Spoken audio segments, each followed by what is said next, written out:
เรียกก่อน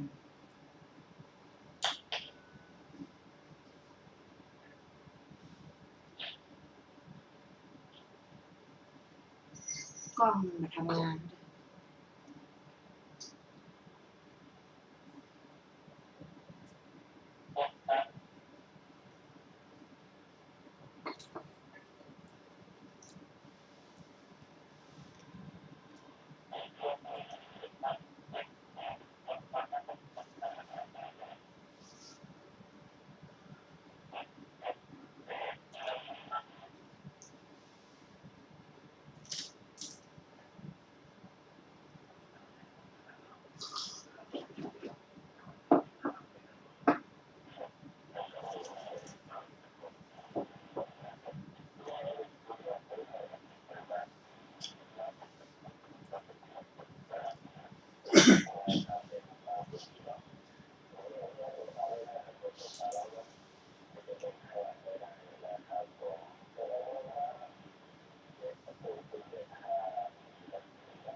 ยัง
ก็สังเกตก่อน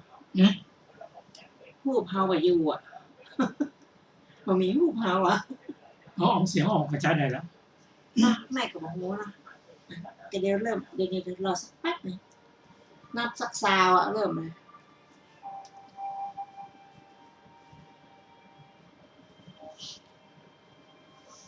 เดี๋ยวจะพอแจ้งแล้วได้เวลาแล้ว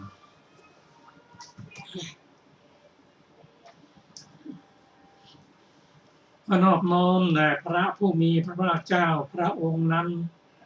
ซึ่งเป็นผู้ไกลจากกิเลสสัตว์ผู้ชอบได้โดยพระองค์เองสวัสดีครับท่านผู้ฟังที่เคารพครับท่านผู้ฟังกำลังรับฟังรายการศึกษาธรรมนำสุขมีเสนอให้ท่านฟังทุกวันศุกร์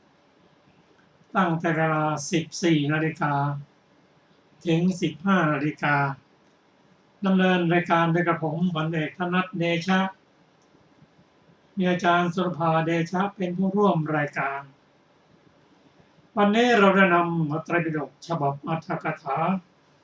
อังคุตรนิกายมาศึกษากันซึ่งอยู่เล่มที่ 32 หน้า 406 ในประวัติของพระโกณทัฏฐานเถระก่อนอื่นที่จะมาถึงประวัติของท่านเราจะมาทบทวนกันถึงเรื่องความรู้ที่ได้จาก การศึกษาประวัติของพระเถระที่ผ่านมา โดยเฉพาะประวัติของท่านพระราหุลกับท่านรัฐปาระทำให้เราทราบว่าท่านพระราหุลกับท่านรัฐปาระนั้นเป็นเพื่อนกันในอดีตในหลายชาติที่ผ่านมา เคยเป็นบุตรของกุดุมพีหลังจากที่บิดาของท่านล่วงลับไปแล้วก็มาเปิดดูทรัพย์สมบัติที่คุณพ่อคุณแม่คุณปู่ทิ้งไว้มากมายเลยเกินเพื่อนนะคุณปู่คุณตาคุณยายคุณพ่อแม่ไม่ได้นำสมบัติเหล่านี้ไปเลยจำเราจะหาวิธีนำสมบัตินี้ไปก็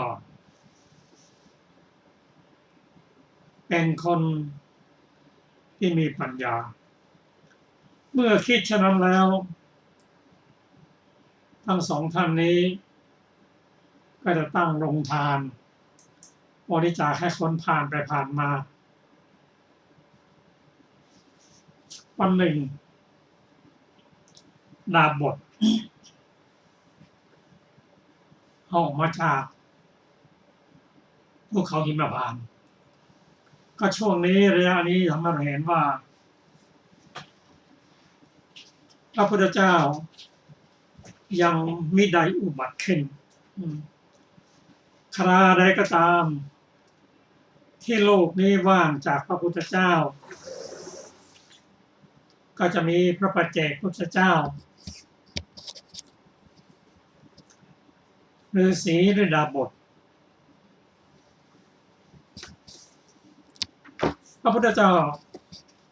พระปัจเจกพุทธเจ้านั้นจะอุบัติขึ้นหลายๆองค์ก็ได้แต่พระพุทธเจ้านั้นเมื่ออุบัติขึ้นมาก็อุบัติขึ้นมาพระองค์เดียวเท่านั้นก็สมัยนั้นท่านดาบทออกมาจากภูเขาหิมพานต์รู้ว่ามนุษย์สองคนนี้เป็นคนมีบุญให้ทานก็ลงมาพบกับ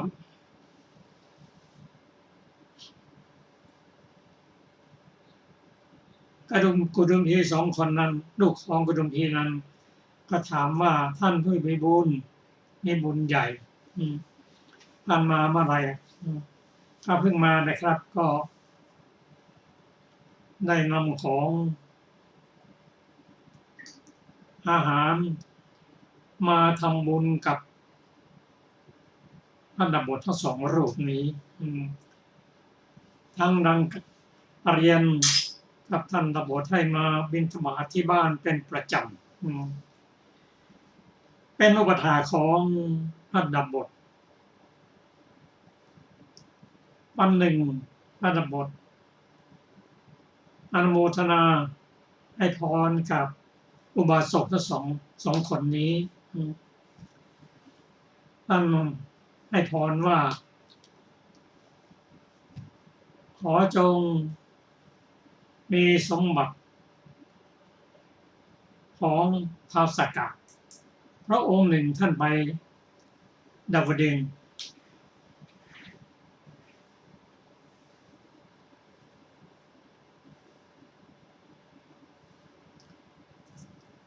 ได้ไปเห็นท้าวสักกะเห็นทรัพย์สมบัติท้าวสักกะก็ให้พรแก่อุบาสกรูปหนึ่งส่วนดาบทรูปหนึ่งก็ให้พรกับอุบาสกของตนว่าจงมีสมบัติเหมือนกับราชาของหน้าเถิดทั้งสองคนนี้อุบาสกสองคนนี้ไม่เข้าใจ ที่พระดาบททั้งสองรูปนี้ให้พรแก่ตนซึ่งตอนนี้เราจะเห็นว่าข้อแตกต่างการอนุโมทนาระหว่างสมัยที่ยังไม่มีพระพุทธเจ้าอุบัติขึ้นกับสมัยที่พระพุทธเจ้าอุบัติขึ้นเมื่อสมัยที่พระพุทธเจ้ายังไม่อุบัติขึ้นนั้นอุบาสกผู้รับพรไม่รู้ว่าท่านให้พรอย่างไรเพราะตนเองไม่ได้ตั้งความปรารถนาไว้ก็รับพรตามที่พระดาบทให้ก็ดาบทรูปหนึ่งให้พรกับอุปถาของตนว่าขอให้ได้ทรัพย์สมบัติเหมือนพระอินทร์ของพระอินทร์ของทัสสกะดาบทรูปหนึ่งให้พรแก่อุบาสกของตนว่าจงได้รับทรัพย์สมบัติเหมือนของพญานาคทั้งสองคนนี้ไม่เข้าใจก็ไปเรียนถามท่าน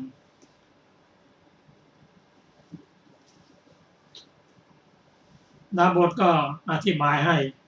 พออธิบายให้ท่านเข้าใจแล้วก็ตั้งความปรารถนาไว้เหมือนกับดาบทให้พรนั่นแหละเพราะฉะนั้นคนหนึ่งเปลี่ยนเกิดเปลี่ยนตายระหว่างเทพดาและมนุษย์คนหนึ่งก็ไปเกิดเป็นท้าวสักกะคนหนึ่งก็ไปเกิดเป็นราชาของนาค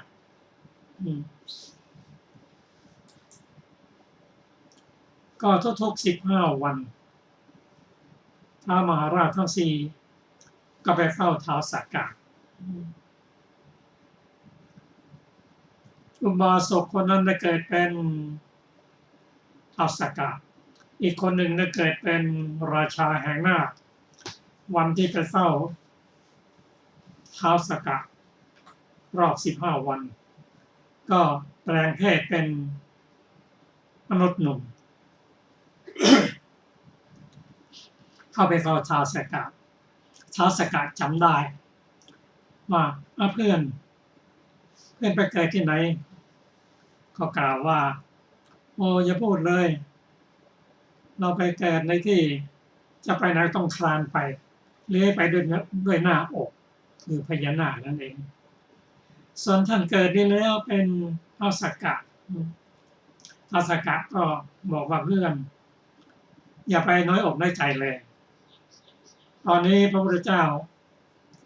ทรงพระนามว่าปัจจุบันอุบัติขึ้นแล้วทำบุญ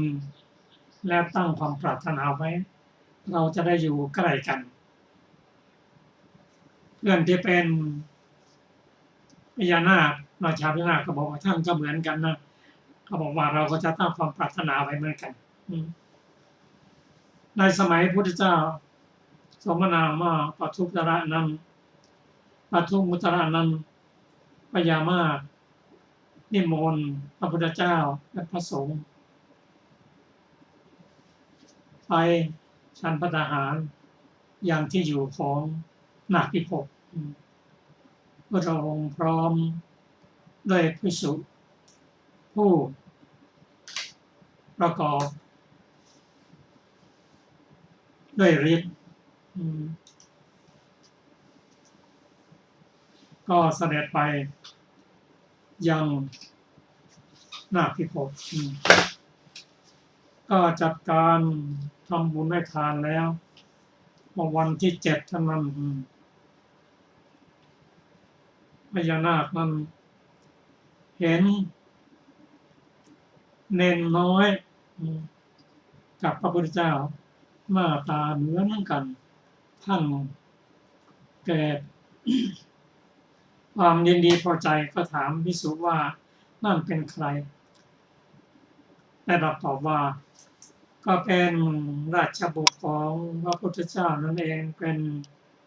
สามเณรโอ้สามเณรยิ่งใหญ่นะครบ7 วันแล้วก็ปรารถนาไม่เอาแล้วขอให้เป็นบุตรของพระพุทธเจ้าก็แล้วกันตั้งความปรารถนาไว้พระองค์ตรวจดูแล้วเห็นว่าพอไปได้ไม่มีอันตรายว่าต่อไปจะได้เป็น พระราหุลราชบุตรของพระพุทธเจ้าทรงพระนามว่าโคตมะส่วนเพื่อนอีกคนหนึ่งได้เห็นภิกษุรูปหนึ่งได้รับสถาปนาว่าเป็นภิกษุผู้มีศรัทธาออกบวชก็ตั้งความปรารถนาไว้ทั้งสองท่านนี้เวียนเกิดเวียนตายมาหลายภพหลายชาติแม้ในสมัยพระเจ้าทรงเป็นอปุตสะก็เหมือนกันพอมาในสมัยพระเจ้าของเราท่านรัฐประอีกองค์หนึ่งได้เกิดเป็นบุตรของกรุงพีที่ชื่อรัฐประส่วนอีกรูปหนึ่งได้เกิดเป็นพระราหุลสองรูปนี้มีอายุใกล้เคียงกันในสมัยพระพุทธเจ้าของเรา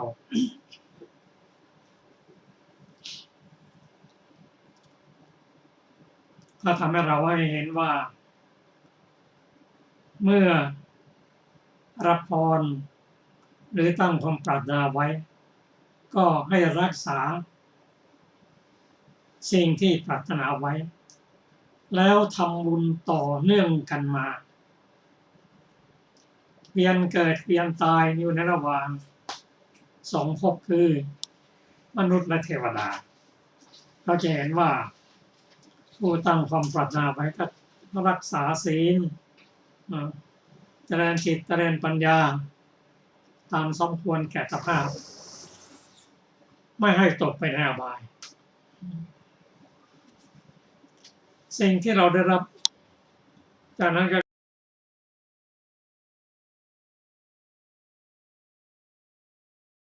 เป็นพระอรหันต์ทั้งคู่ท่านพระราหุลนั้นได้เป็นพระอรหันต์เมื่ออายุประมาณ20 ปีในที่สุดแห่งชีวิตของท่านก็ไปนิพพานที่สวรรค์ชั้นดาวดึงส์ท่านพระราหุลนั้นนิพพานที่สวรรค์ชั้นดาวดึงส์เมื่อได้รับการแต่งตั้งเมื่อได้รับเป็นพระอรหันต์แล้ว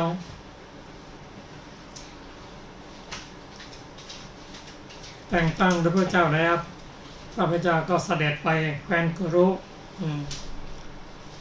ไปแสดงธรรมที่นั่นไปแสดงธรรมที่นั่นรัฐประนั้นได้ไปฟังธรรมอยู่กับชาวกุรุเมื่อหลังจากที่พระองค์ทรงแสดงธรรมจบแล้วพราหมณ์คณบดีก็แยกย้ายกันกลับส่วนรัฐประนั้นได้เข้าไปเฝ้าพระพุทธเจ้าทูลขอบัพพชาอุปสมบทซึ่งพระพุทธเจ้าได้ถามว่าบิดามารดาอนุญาตแล้วหรือยังบอกว่ายังพระเจ้าตรัสว่า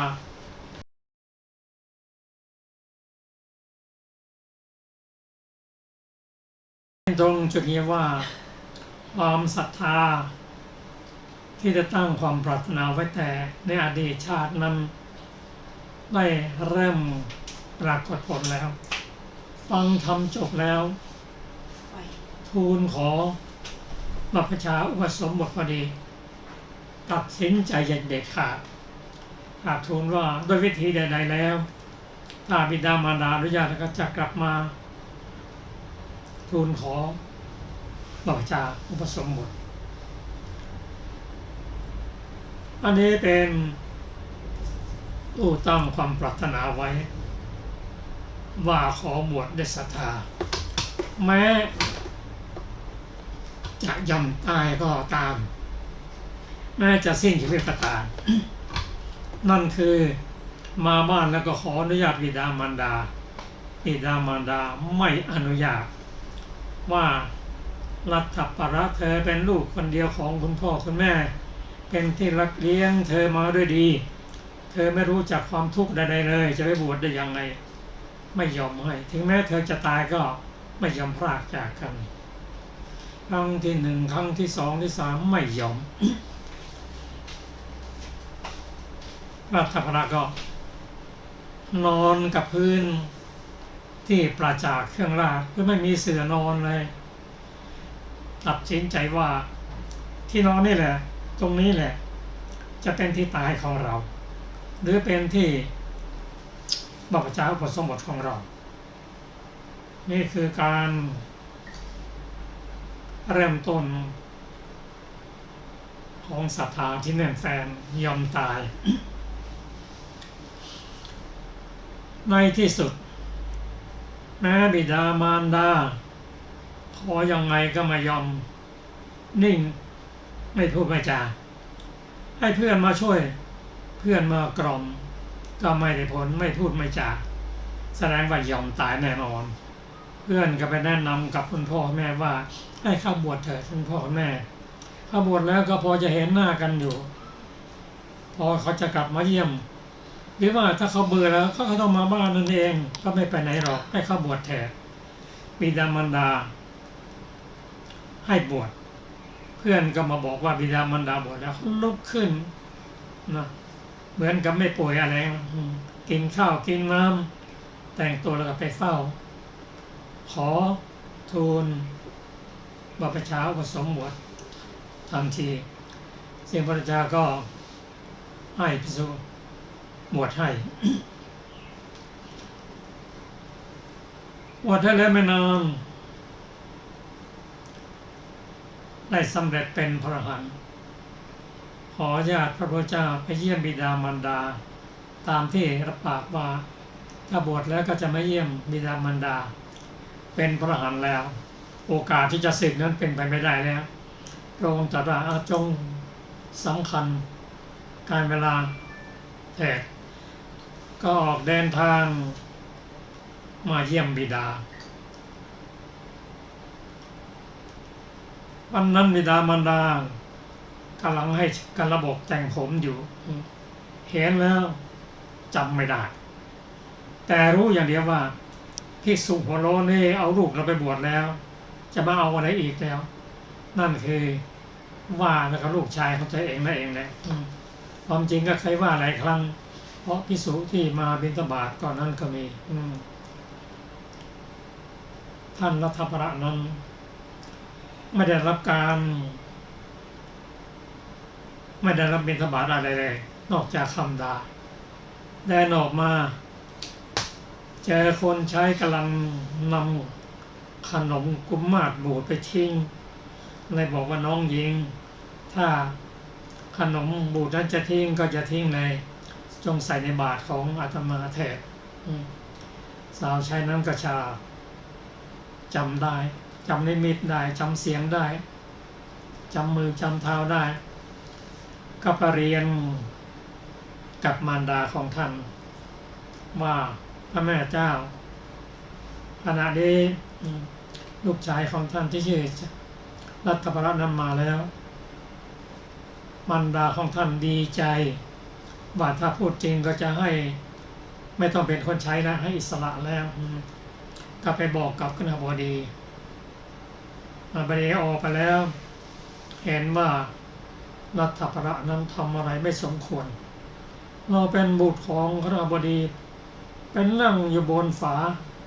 ที่เขาวางไว้นั่นนะชั้นภัตตาหารเธอไม่รู้จักบ้านตัวเองหรือตอบว่าอาตมาภาพไม่มีบ้านไม่มีเรือนหรอกออกจากบ้านจากเรือนแล้วงั้นก็ไปฉันที่บ้านวันนี้อาตมาภาพพอแล้วสมควรแล้วอ่านการนิมนต์พรุ่งนี้กันแล้วกันก็พรุ่งเช้าตอนเช้าก็ไปเป็นธรรมะฝ่ายบิดาท่านเตรียมอย่างดีเลยเพื่อจะให้ศึกทำความสะอาดอย่างดีเอาเงินทองทั้งหมดมากองไว้3 กองเอาเสื่อคลุมไว้ให้ภรรยาเก่าและหญิงต่างๆนั้นแต่งตัวอย่างสวยงามชุดที่ไหนที่ท่านชอบก็ใส่ชุดนั้น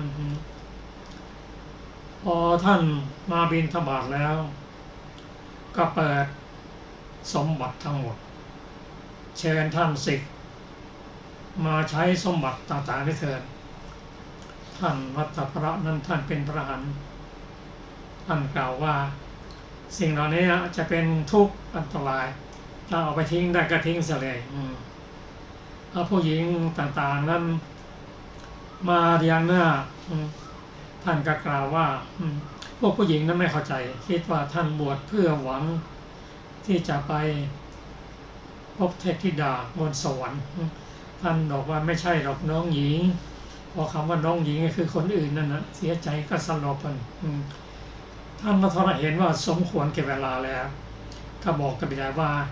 ถ้าจะ ให้ฉันก็จะให้ฉันถ้าไม่งั้นก็จะไปอย่าให้ลำบากใจเลยก็บอกว่างั้นก็นิมนต์ฉันเถอะ ท่านฉันเสร็จแล้วเสร็จธุระแล้วท่านก็กล่าวคำว่าสิ่งต่างๆที่มาล่อนั้นไม่สามารถที่จะหลอกลวงพระอรหันต์ได้ไม่สามารถที่จะหลอกลวงพระผู้จะไปนิพพานได้ท่านก็เดินทางกลับไปพักที่อุทยานแห่งหนึ่งของพระเจ้ากรพยะ ซึ่งพระเจ้ากรพยะนั้นท่านรู้จักสกุลนี้เป็นอย่างดีและก็สรรเสริญรัตนว่าเป็น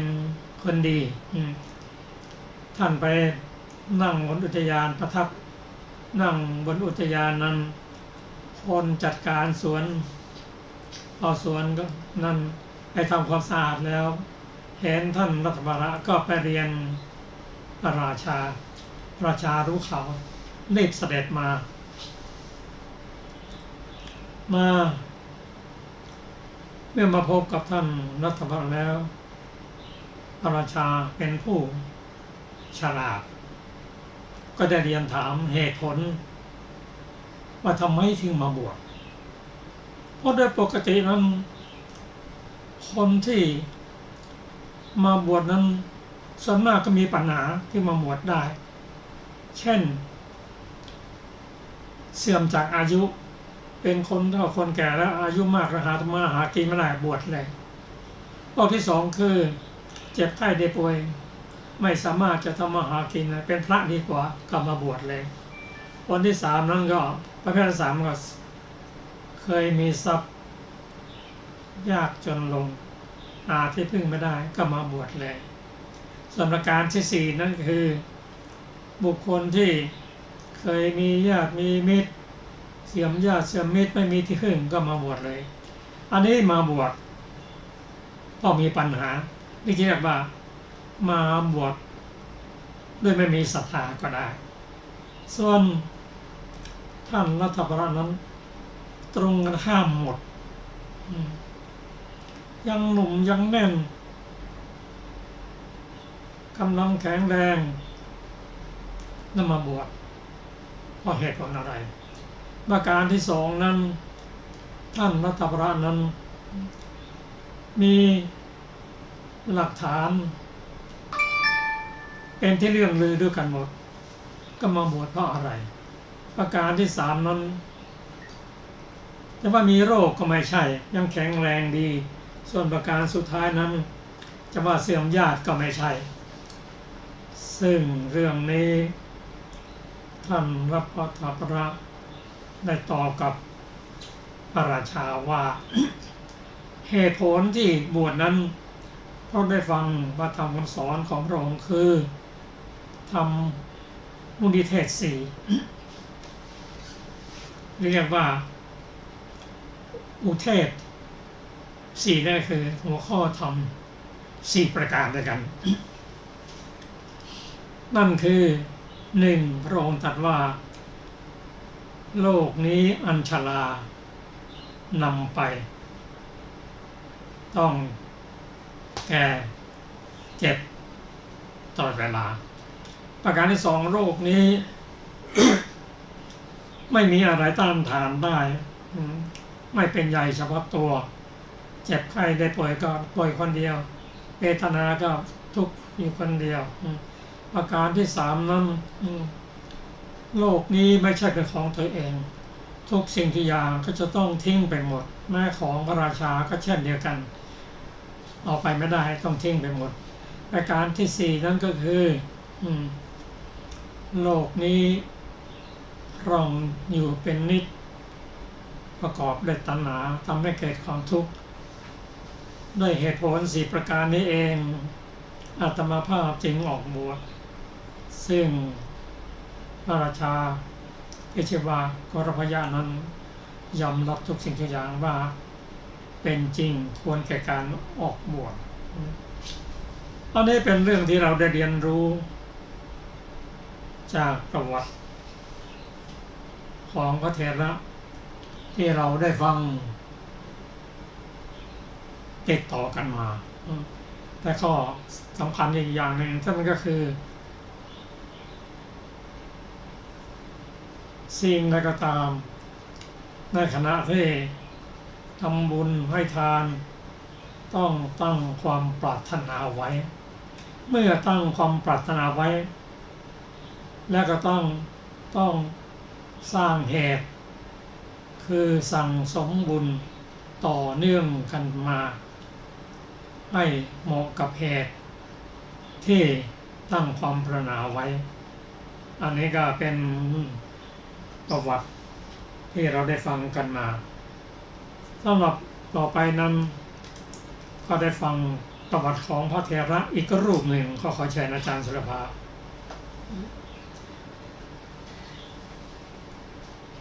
สวัสดีค่ะท่านผู้ฟังที่เคารพทุกท่าน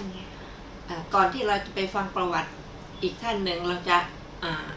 ศึกษาอรรถกถาของประวัติพระโกณฑฐานะเถระก่อนนะคะพึงทราบวินิจฉัยในสูตรที่3เรื่องพระโกณฑฐานะดังต่อไปนี้ด้วยบทว่าปัทมสลากังคันหันตานังพระศาสดาทรงแสดงว่าพระโกณฑฐานะเถระ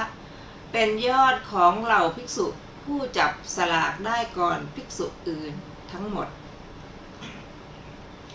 ได้ยินมาว่าพระเถระนั้นเมื่อพระตถาคตเสด็จไปอุคคนครในวันที่นางมหาสุภัทธานิมนต์เมื่อภิกษุบอกกล่าวว่าวันนี้พระศาสดาจักเสด็จภิกขาจารไกลภิกษุปุถุชนอยากจับสลากพระขีณาสพ500 รูปจงจับก็บรรลือสีหน้าจับสลากได้ที่หนึ่งทีเดียวเมื่อพระตถาคตเสด็จไปเมืองสาเกตในวันที่นางจุลสุภัทธานิมนต์ก็จับสลากได้เป็นที่หนึ่งเหมือนกันในระหว่างภิกษุ500 รูปแม้ในคราวเสด็จไปยังชนบทสุนาปรันตปะก็เหมือนกันด้วยเหตุเหล่านี้พระเถระจึงชื่อว่าเป็นยอดของเหล่าภิกษุผู้จับสลากได้ที่หนึ่งอันหนึ่งคำว่าคุณทฐานะเป็นชื่อของท่านในปัญหากรรมของท่านมีเรื่องที่จะกล่าวตามลำดับดังต่อไปนี้ได้ยินว่าครั้งพระปทุมุตตรพุทธเจ้าพระเถระนี้บังเกิดในเรือนของครอบครัวกรุงหงสาวดีไปวิหารฟังธรรมโดยนัยยะดังกล่าวแล้วนั่นแหละเห็นพระศาสดาทรงสถาปนาภิกษุรูปหนึ่งไว้ในตำแหน่งเป็นยอดของเหล่าภิกษุผู้จับสลากได้ที่หนึ่งจึงทำการกุศลกรรมแด่พระพุทธเจ้าปรารถนาตำแหน่งนั้นผู้อันพระศาสดาทรงเห็นว่าหาอันตรายไม่ได้จึงพยากรณ์และบำเพ็ญกุศลตลอดชีพเวียนว่ายอยู่ในเทวดาและมนุษย์ครั้งพระกัสสปะพุทธเจ้าก็บังเกิดเป็นภูมิเทวดาก็ธรรมดาว่าพระพุทธเจ้าผู้มีพระชนมายุมิได้ทำอุโบสถทุกกึ่งเดือนคือพระวิปัสสีทศพลในระหว่าง6 ปีจึงมีอุโบสถครั้งหนึ่งส่วนพระกัสสปะทศพลทรงให้สวดพระปาติโมกข์ทุกๆ6 เดือนในวันสวดปาติโมกข์นั้นภิกษุ2 รูปผู้อยู่ในทิศมาด้วยจงใจว่าจะกระทำอุโบสถภูมิเทวดานี้คิดว่าความมีไมตรีของภิกษุ2 รูปนี้มั่นคงเหลือเกิน เมื่อมีคนทำให้แตกแยกกันท่านจะแตกกันหรือไม่แตกกันหนอจึงคอยหาโอกาสของภิกษุทั้งสองนั้น เดินไปใกล้ๆภิกษุทั้งสองนั้นครั้งนั้นพระเถระรูปหนึ่งฝากบาตรและจีวรไว้กับพระเถระอีกรูปหนึ่งไปยังที่มีความผาสุกด้วยน้ำเพื่อชำระล้างสรีระครั้นล้างมือล้างเท้าแล้วก็ออกจากร่มไม้ที่ถูกใจภูมิเทวดาแปลงเป็นหญิงมีรูปร่างงามอยู่ข้างหลังพระเถระนั้นจึงทำให้เสมือนผมยุ่งแล้วจัดผมเสียใหม่ทำเป็นปัดฝุ่นข้างหลังแล้วจัดผ้านุ่งเสียใหม่เดินสะกดรอยพระเถระออกจากพุ่มไม้มายืนอยู่ณที่สมควรส่วนหนึ่งพระเถระผู้เป็นสหายเห็นเหตุการณ์นี้จึงเกิดความโทมนัสคิดว่าความเยื่อใยที่ติดตามกันมาเป็นเวลานานกับภิกษุนี้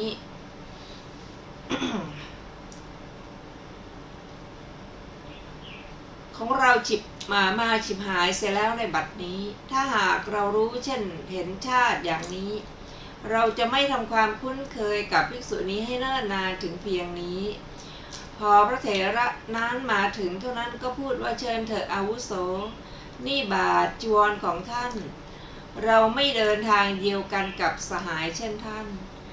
ครั้นได้ฟังถ้อยคำนั้นหทัยของภิกษุผู้มีความละอายนั้นเหมือนกับถูกหอกคมทิ่มแทงเอาแล้วฉะนั้น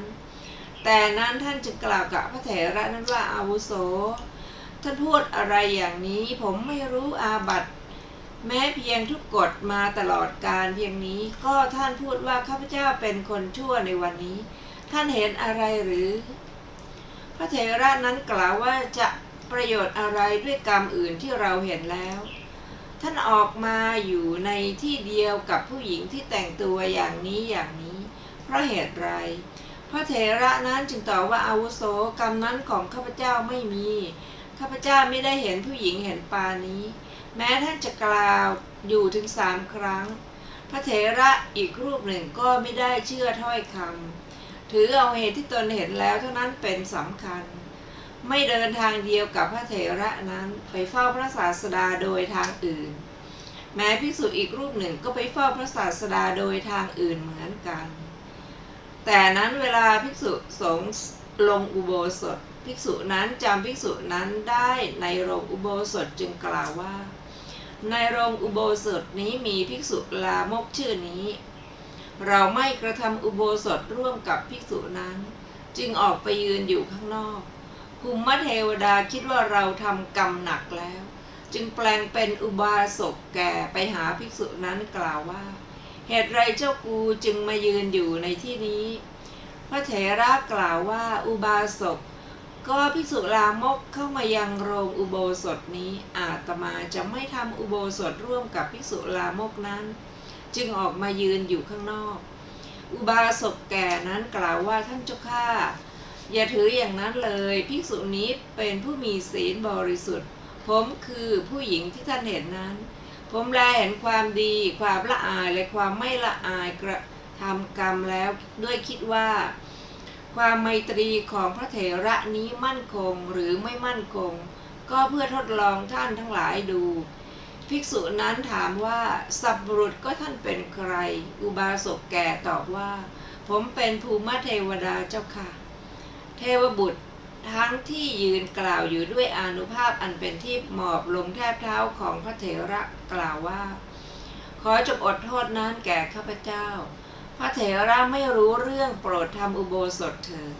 วิงวอนให้พระเถระเข้าไปสู่โรงอุโบสถแล้วพระเถระนั้นกระทำอุโบสถในที่เดียวกันก่อน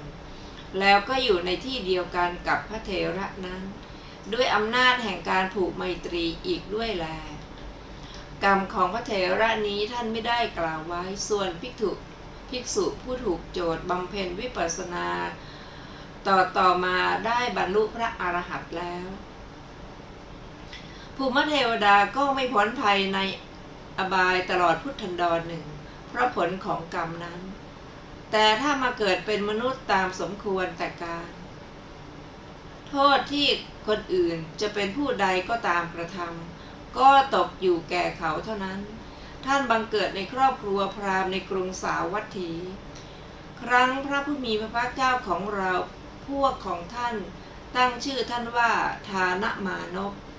ทานมานพนั้นเจริญวัยแล้วเรียนไตรเพศในเวลาแก่ฟังธรรมของพระศาสดาได้ศรัทธาและบวชตั้งแต่วันที่ท่านบวชแล้วหญิงผู้แต่งตัวผู้หนึ่งเมื่อท่านเข้าบ้านก็เข้าไปกับท่านด้วยเมื่อออกก็ออกด้วยแม้เมื่อเข้าวิหารก็เข้าด้วยแม้เมื่อยืนก็ยืนอยู่ด้วยดังนั้นย่อมปรากฏว่าติดพันอยู่เป็นนิจอย่างนี้พระเถระก็ไม่เห็นแต่ด้วยผลของกรรมเก่าของพระเถระนั้นหญิงนั้นก็ปรากฏแก่คนอื่นๆหญิงทั้งหลายที่ถวายข้าวยาคูและภิกษาในบ้านก็ทำการเย้ยหยันว่าท่านเจ้าค้าข้าวยาคูกระบวยหนึ่งนี้สำหรับท่านอีกกระบวยหนึ่งนี้สำหรับเพื่อนหญิงของท่านพระเถระจึงมีความเดือดร้อนรำคาญอย่างใหญ่สามเณรและภิกษุหนุ่มต่างแวดล้อมท่านแม้ไปวิหารก็ทำการหัวเราะเยาะว่าพระฐานะเป็นคนชั่วทาโนโกนโทชาโตภายหลังท่านมีชื่อว่าโกทะทานเถระเพราะเหตุนั้นนั่นแหละพระเถระพยายามแล้วพยายามเล่าเมื่อไม่อาจอดกลั้นความเย้ยหยันที่พวกสามเณรและภิกษุหนุ่มเหล่านั้นกระทำได้ก็เกิดความบุ่มบามขึ้นกล่าวว่าอุปชาของท่านสิชั่วอาจารย์ของท่านสิชั่วครั้งนั้นภิกษุทั้งหลายจึงกราบทูลเรื่องนั้นแด่พระศาสดาว่าพระกุณฑทานะกล่าวหยาบอย่างนี้กับภิกษุหนุ่มและสามเณรทั้งหลายพระศาสดาให้เรียกภิกษุนั้นมาตรัสถามว่าจริงหรือภิกษุเมื่อทูลว่าจริงพระผู้มีพระภาคจึงตรัสว่าเหตุไรท่านจึงกล่าวอย่างนั้นพระเถระทูลว่าพระเจ้าข้าพระองค์ก็ไม่อาจอดกลั้นการเสียดสีอยู่เป็นประจำจึงกล่าวอย่างนั้นพระศาสดาตรัสว่าตัวท่านไม่อาจใช้กรรมที่ทำไว้ในปางก่อนให้หมดไปจนถึงทุกวันนี้ต่อไปนี้ท่านอย่ากล่าวคำหยาบเห็นปานนั้นนะภิกษุดังนี้แล้วตรัสว่าท่านอย่ากล่าวคำหยาบกับใครๆผู้ที่ท่านกล่าวแล้วก็จะโต้ตอบท่านด้วยว่าถ้อยคำที่แข็งดีการนำทุกข์มาให้ผู้ทำตอบก็พึงประสบทุกข์นั้นท่านไม่ยังตนให้หวั่นไหวดุจดังกังสดาลถูกละขอบออกแล้วท่านนั้นก็จะเป็นผู้ถึงพระนิพพานความแข่งดีก็จะไม่มีแก่ท่านดังนี้ก็และบุคคลทั้งหลายกราบทูลความที่พระเถระเที่ยวไปกับมาตุคามนี้แด่พระเจ้าโกศลพระราชาทรงอมาตย์ไปว่าพระนายจงไปสืบสวนดูแม้พระองค์เองก็เสด็จไปยังที่อยู่ของพระเถระนั้นพร้อมด้วยราชบริพารเป็นอันมากประทับยืนดูอยู่ณที่สมควรข้างหนึ่งขณะนั้นพระเถระกำลังนั่งเย็บผ้าอยู่หญิงแม้นั้นก็ปรากฏเหมือนยืนอยู่ในที่ไม่ไกลพระเถระนั้นพระราชาเห็นแล้วทรงดำริว่ามีเหตุนี้หรือจึงเสด็จไปยังที่หญิงนั้นยืนอยู่แล้วเมื่อพระราชามาถึงหญิงนั้นก็เป็นเหมือนเข้าไปยังบรรณศาลาอันเป็นที่อยู่ของพระเถระ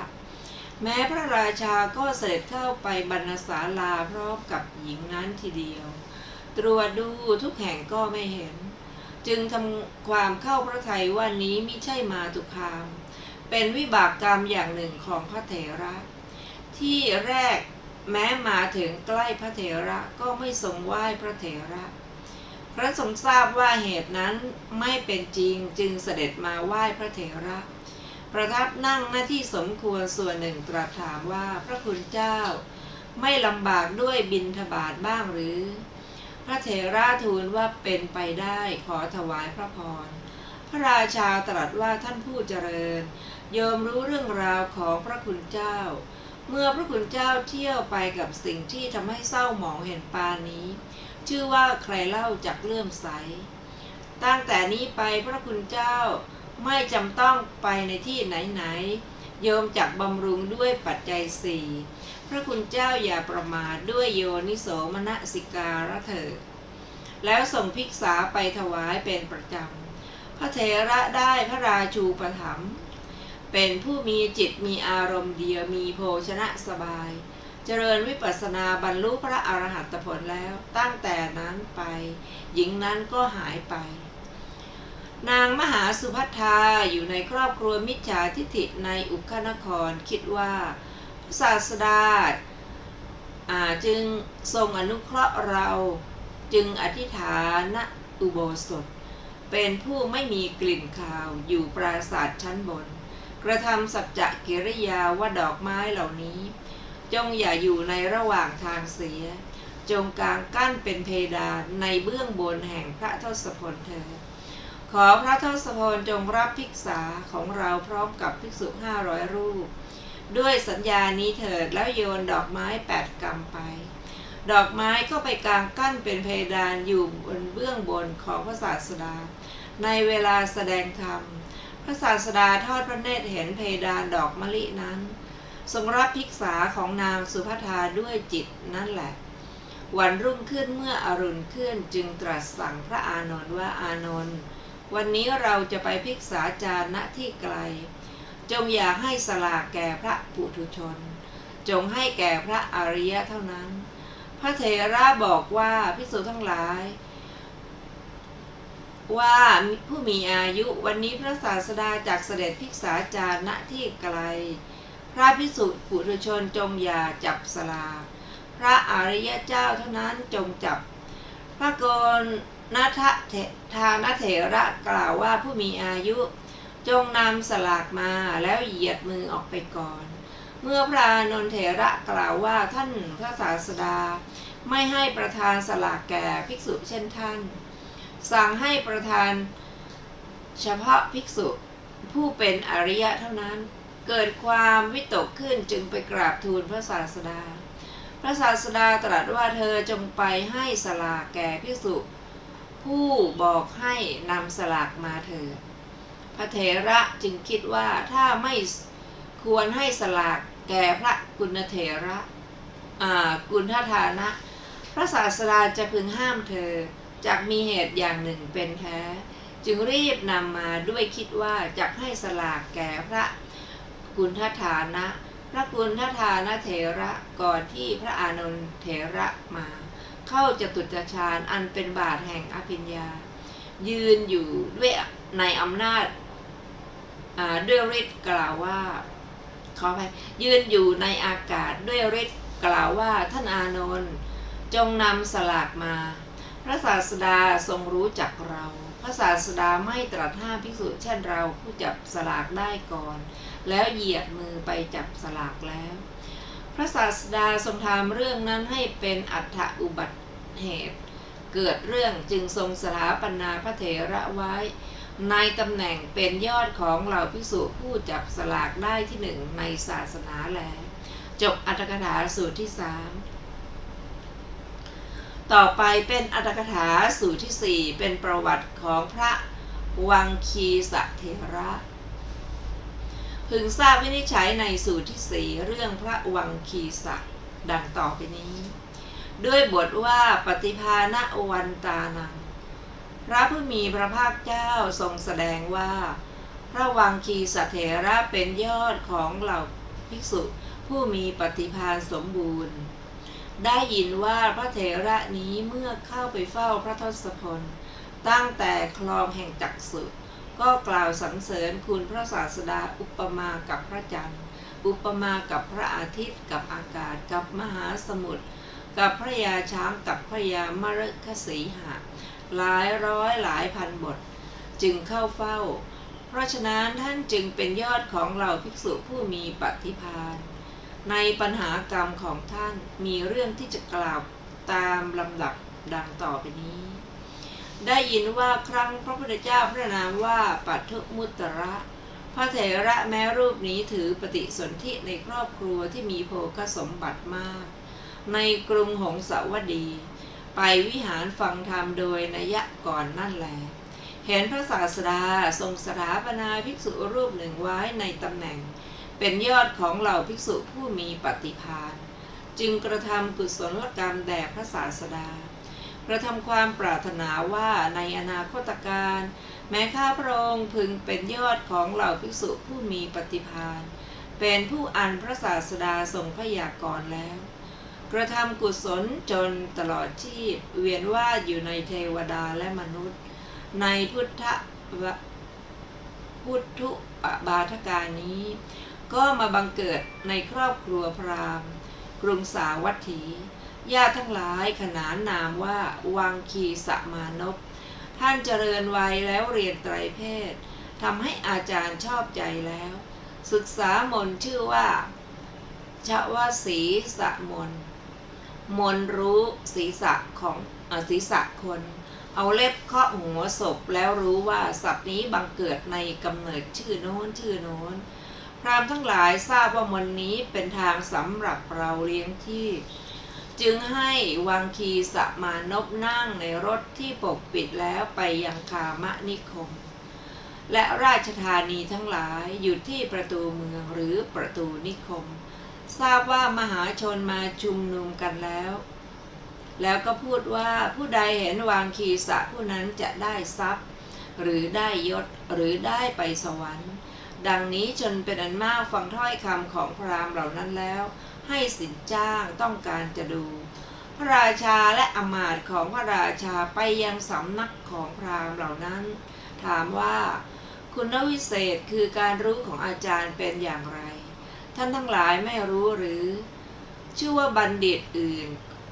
ที่จะเหมือนกับอาจารย์ของพวกเราไม่มีในชมพูทวีปทั้งสิ้นให้บุคคลนำศีรษะของคนแม้ตายไปแล้ว3 ปีเอาเล็บเคาะก็รู้ว่าสัตว์นี้ไปเกิดในที่โน้นฝ่ายวังคีสะเพื่อจะตัดความสงสัยของมหาชนจึงให้นำชนเหล่านั้นมาแล้วให้บอกคติของตนอาศัยเหตุนั้นได้ทรัพย์จากมือของมหาชน101 บ้าง 1,001 บ้างพวกพราหมณ์พาวังคีสมานพเที่ยวไปตามชอบใจแล้วมาถึงกรุงสาวัตถีอีกวังคีสะอยู่ในที่ไม่ไกลเชตวันมหาวิหารคิดว่าคนทั้งหลายพูดกันว่าพระสมณโคดมเป็นบัณฑิตก็แต่ว่าเราไม่ควรจะเที่ยวไปกระทำตามคำของพราหมณ์เหล่านี้อย่างเดียวทุกเวลาเราควรไปสำนักของบัณฑิตทั้งหลายบ้างวังคีสมานพนั้นกล่าวกับพราหมณ์ทั้งหลายว่าท่านทั้งหลายจงไปเถิดเราจะไม่ไปเฝ้าพระสมณโคดมกับใครเป็นอันมากพราหมณ์เหล่านั้นบอกว่าวังคีสะท่านอย่าชอบใจเฝ้าพระสมณโคดมเลยเพราะคนใดเห็นพระสมณะนั้นพระสมณะนั้นก็จะกลับใจบุคคลนั้นด้วยมายากลวังคีสะไม่เชื่อถือถ้อยคำของพราหมณ์เหล่านั้นไปเฝ้าพระศาสดากระทำปฏิสันถานด้วยคำอันไพเราะนั่งณที่สมควรส่วนหนึ่งครั้งนั้นพระศาสดาถามเธอว่าวังคีสะเธอรู้ศิลปะอะไรวังคีสะทูลตอบว่าพระเจ้าข้าพระองค์รู้ชวสีสมนต์พระศาสดาตรัสถามว่ามนต์นั้นทำอะไรวังคีสะทูลว่าร่ายมนต์นั้นแล้วเอาเล็บเคาะศีรษะ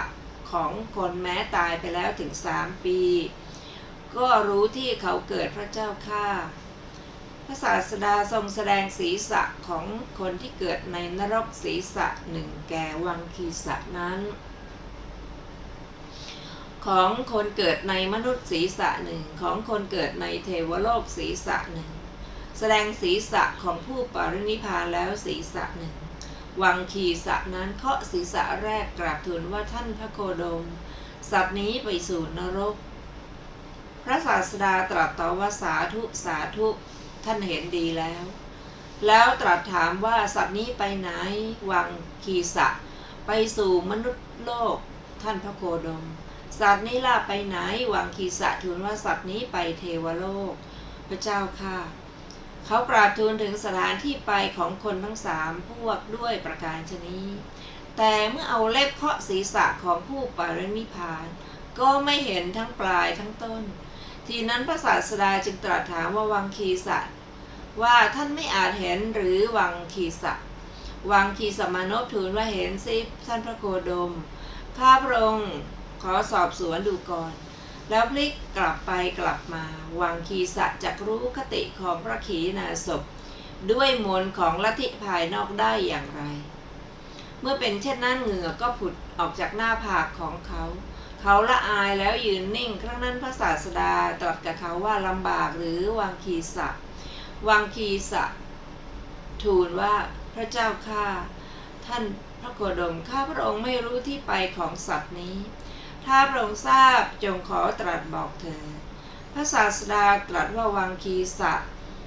เรารู้แม้ศีรษะนี้แม้ยิ่งกว่านี้ก็รู้ดังนี้แล้วได้ภาษิตพระคาถาสองคาถานี้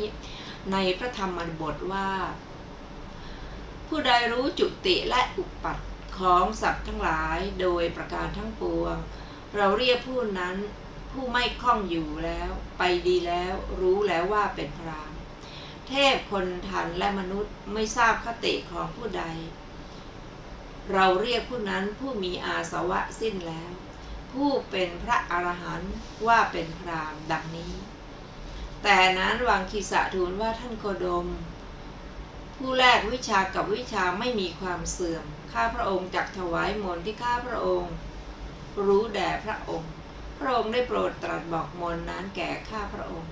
พระศาสดาตรัสว่าวังคีสะเราจะไม่แลกมนต์ด้วยมนต์เราจะให้อย่างเดียวเท่ากันเท่านั้นวังคีสะทูลว่าดีละท่านพระโคดมขอจงโปรดประทานแก่ข้าพระองค์เถิดแล้วแสดงความนอบน้อมนั่งกระทำประนมมือแล้วพระศาสดาตรัสว่าวังคีสะ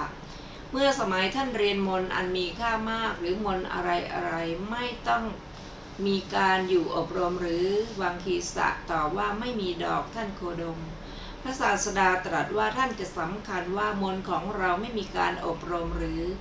ขึ้นชื่อว่าพราหมณ์ทั้งหลายย่อมเป็นผู้ไม่อิ่มด้วยมนต์เพราะฉะนั้นวังคีสะนั้นจะกราบทูลพระผู้มีพระภาคเจ้าว่า